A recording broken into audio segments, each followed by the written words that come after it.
Friends, welcome to Kavitha சமையலறை. இன்னைக்கு நம்ம பார்க்க போகிறது எல்லாருக்கும் ரொம்ப ரொம்ப பிடிச்ச ஸ்நாக்ஸ் பஜ்ஜி.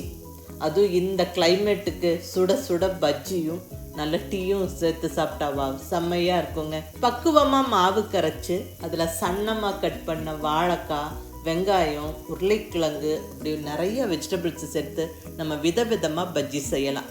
அதிகமாக எண்ணெய் இழுக்காமல் நல்ல புசு புசுன்னு அதே சமயம் நல்ல மொறுன்னு பஜ்ஜி செய்யறதுக்கு ஒரு சின்ன சின்ன டிப்ஸ் இருக்குங்க. அதை ஃபாலோ பண்ணும்போது அருமையாக ஈஸியாக விதவிதமாக பஜ்ஜி செஞ்சு சுட சுட டீயோட பரிமாறிடலாம்.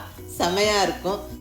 இப்போ பர்ஃபெக்ட் டேஸ்டியான பஜ்ஜி செய்யறதுக்கு பஜ்ஜி மாவு எப்படி கலக்கணும்னு பார்த்துடலாங்க. நல்லா நரைச்சளந்து ஒரு ஃபுல் கப்புக்கு கடலை மாவு ரகலமான போலில் சேர்த்தாச்சு. அடுத்தது அதுலேயே 1/3 கப் அளவுக்கு, அதாவது கடலை மாவு அளவுலேருந்து 3/1 பங்கு அரிசி மாவு சேர்த்துக்கணும். அப்போ தான் நல்ல மொறுன்னு நம்மளுக்கு பஜ்ஜி செய்ய முடியும். ஸோ இங்கே 1/3 கப்பில் அரிசி மாவு சேர்த்தாச்சு. அரிசி மாவு நல்ல நைஸாக பொடியாக இருக்கணும். இது கூடவே ஒரு ஃபுல் டேபிள் ஸ்பூன் அளவுக்கு காஷ்மீரி மிளகாய் பொடி சேர்த்துக்கிறேன். கலரும் இருக்கும், அளவான காரமும் இருக்கும். பஜ்ஜிக்கு நல்ல கலரும் கொடுக்கும், அளவான காரமும் இருக்கும். அடுத்ததாக ஒரு 1/2 டீஸ்பூன் அளவுக்கு பெருங்காயப்பொடி, இது மிஸ் பண்ணாமல் சேர்த்துக்கங்க, ரொம்ப நல்லது, நல்ல டேஸ்ட்டும் இருக்கும். அடுத்ததாக தேவையான அளவு உப்பு, கூடவே ஒரு 1/4 டீஸ்பூன் அளவுக்கு குக்கிங் சோடா. இது அளவாக சேர்க்கும் போது பஜ்ஜி நல்லா புஃப்னு இருக்கும். டீ கடைகள் எல்லாம் கிடைக்கிற மாதிரியான பஜ்ஜி நம்ம செய்யலாம். ஸோ ஒரு 1/4 டீஸ்பூன் குக்கிங் சோடா, ஆப்ப சோடா சேர்த்தாச்சுங்க. இதை நல்லா கலந்து விட்டுருவோம். இப்போ கொஞ்சம் கொஞ்சமாக தண்ணி விட்டு மாவை நல்லா கலந்துக்கலாங்க. தண்ணியோட அளவு இவ்வளவுதான்னு சொல்ல முடியாது, ஏன்னா மாவோட ட்ரைனஸை பொறுத்து தண்ணியோட அளவு கொஞ்சம் மாறுபடலாம். பட்டு மாவோட பக்குவம் எப்படி இருக்கணும்னா, ரொம்ப லூஸாக தண்ணி மாதிரி இருக்கக்கூடாது, ரொம்ப கெட்டியாகவும் இருக்கக்கூடாது. அதாவது நம்ம நல்லா இப்படி கலந்து முடிச்சுட்டு ஒரு விரல் வச்சு இப்படி எடுத்து பார்க்கும்போது லைட்டாக ஒரு லேயர் ஆஃப் மாவு அந்த விரலில் படிச்சிருக்கணும். நம்ம இப்படி எடுத்து விட்டால் விழுகணும். அவ்வளோதான், இதுதான் பக்குவம். அப்போ தான் அந்த கரெக்டாக அந்த நம்ம எடுத்துக்கிற அந்த காய் மேலே அந்த மாவு லேயர் அப்படியே ஒட்டி பிடிக்கும். நம்ம பொரிச்சு எடுக்கும்போது புசு புசுன்னு கரெக்டாக வரும். மாவு கலந்து முடித்த உடனே நம்ம பஜ்ஜி போட ஸ்டார்ட் பண்ணிடணும். ஸோ நம்ம எந்த காயில் நம்ம பஜ்ஜி போடுறோமோ அதெல்லாம் டக்குன்னு கரெக்டாக கட் பண்ணி வச்சுருக்கணும். நான் இன்றைக்கி பஜ்ஜி போடுறதுக்கு நல்லா சன்னமாக கட் பண்ணினேன் பெரிய வெங்காயம், கூடவே நல்லா சன்னமாக கட் பண்ணினேன் உருளைக்கிழங்கு, நல்ல பெரிய உருளைக்கிழங்கை கழுவிட்டு நல்லா சன்னமாக நீளமாக கட் பண்ணி வச்சேன். நம்ம பஜ்ஜி போடுறதுக்கு நம்ம எடுத்துக்கிட்ட அந்த வெஜிடபிள்ஸை நல்ல தின் ஸ்லைசஸாக கட் பண்ணிக்கும் போது தான் பஜ்ஜி மாவில் டிப் பண்ணி ஃப்ரை பண்ணும்போது நல்லா கரெக்டாக உள்ள வெந்திருக்கும், அந்த காய்கறிகள் உள்ள வெந்திருக்கும். ஸோ அதனால் நல்லாவே தின் ஸ்லைசஸாக கட் பண்ணிக்கணும். நான் இங்கே பெரிய வெங்காயம், உருளைக்கிழங்கு, வாழைக்காய் மூணுமே நல்லா தின் ஸ்லைசஸாக கட் பண்ணி வச்சுருக்கிறேன். அடுத்தது ஒரு இன்ட்ரெஸ்டிங்கான பஜ்ஜி, கற்பூரவள்ளி இலை பஜ்ஜி. இது ரொம்ப ரொம்ப நல்லதுங்க. கற்பூரவள்ளி இலை சளி இருமலுக்கு நல்ல மருந்து. இந்த கிளைமேட்டுக்கு ஒரு 2 இலை அப்படியே நம்ம டெய்லி சாப்பிட்றதே ரொம்ப ரொம்ப நல்லது. அதுவும் இப்படி பஜ்ஜி செய்யும் போது ஃபைனலாக இந்த கற்பூரவள்ளி இலையும் 4-5 அப்படியே பொரிச்சு எடுத்து பஜ்ஜியாக சாப்பிடும்போது ரொம்ப நல்லா இருக்குங்க.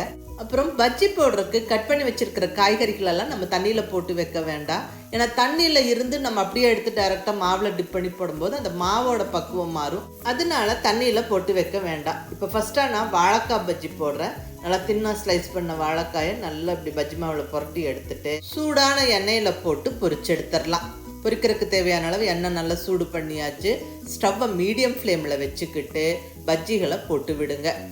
ரொம்ப ஹை ஃப்ளேமில் இருந்தால் உள்ளே இருக்கிற அந்த வெஜிடபிள் வேகாது. ரொம்ப லோ ஃப்ளேமில் இருந்தால் பஜ்ஜி நல்லா புசு புசுன்னு வராது. ஸோ கண்டிப்பாக மீடியம் ஃப்ளேமில் ஸ்டவ்வை வச்சுக்காங்க. பஜ்ஜிகளை போட்டு விட்டு நம்ம நல்லா புரட்டி போட்டு நல்லா அது புசு புசுன்னு வெந்து வந்ததுக்கப்புறம் நம்ம வெளியே எடுத்துடலாம். பாருங்க, நம்ம மாவு கரெக்டாக கலந்ததால் கரெக்டாக நல்லா புசு புசுன்னு பஜ்ஜி வெந்து வந்திருக்கு. கொஞ்சம் கிறிஸ்பியானதுக்கப்புறம் நம்ம எண்ணெயை வடிச்சிட்டு வெளியே எடுத்துடலாம். அவ்வளோதாங்க, வாழைக்காய் பஜ்ஜி ஜம்முன்னு ரெடி ஆயிருச்சு. அடுத்தது நம்ம இதே மாதிரி வெங்காய பஜ்ஜியும் போட்டு எடுத்துடலாம். நல்லா சன்னமாக கட் பண்ணின வெங்காயத்தை நல்லா அந்த மாவில் டிப் பண்ணி போட்டு பொரிச்சு எடுத்தாச்சு. இதே மாதிரி உருளைக்கிழங்கு பஜ்ஜியும் போட்டு எடுத்துடலாம். உருளைக்கிழங்கு பஜ்ஜியும் ரொம்ப நல்லா இருக்குங்க, நல்லா கிறிஸ்பியாக ரொம்ப நல்லாயிருக்கும். குழந்தைங்கள்லாம் என்ஜாய் பண்ணி சாப்பிடுவாங்க.